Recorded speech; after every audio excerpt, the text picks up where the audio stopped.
எல்லோருக்கும் வணக்கங்க. மொத்தம் 2.25 சென்ட்லிங்க 1000 ஸ்கொயர் ஃபீட்டில் 2 பிஹெச்கே வீடு வடக்கு பார்த்த மாதிரி ஒன்று சேல்ஸுக்கு கொண்டு வந்திருக்கோங்க. இந்த இடம் வீடு எங்கே இருக்குதுன்னு பார்த்தீங்கன்னா, நம்ம கோவை மாவட்டம் பெரிய மூப்பூர்பாளையம் தாங்க.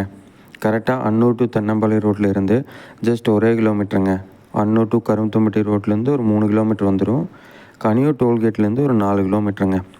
ஹால் பார்த்தீங்கன்னா 10க்கு 16 மாதிரி வந்துடுங்க. கிச்சன் 10க்கு 6ங்க. சாமி ரூமு 4க்கு 4ங்க. மாஸ்டர் பெட்ரூம் 10க்கு 16ங்க with attach bathroom. Outer bathroom ஒன்று இருக்குங்க. இன்னொரு பெட்ரூம் பார்த்திங்கன்னா 10க்கு 10ங்க. நல்லா தண்ணி பைப்பு மேட்டுப்பாளைய தண்ணி வந்துடுங்க. லோ பட்ஜெட்டில் வீடு தேடிட்டு இருக்கிறவங்களாம் அருமையான வீடுங்க இது. வீடு கட்டி ஒரு 3 மாதம் தாங்க ஆச்சு. புத்தம் புதிய வீடுங்க. சீக்கிரம் வந்து புக் பண்ணிக்கோங்க. இந்த பட்ஜெட்டுக்கு எங்கேயோ வீடு கிடைக்காதுங்க. கிடைக்காதே பெருசுங்க. மேலும் இது போன்ற இடம் விற்க வாங்க நம்ம சிஎம் ப்ரமோட்டரை ஃபாலோ பண்ணிவிட்டு ஸ்க்ரீனில் தெரிய நம்பருக்கு எந்நேரம் காண்டாக்ட் பண்ணுங்கள்.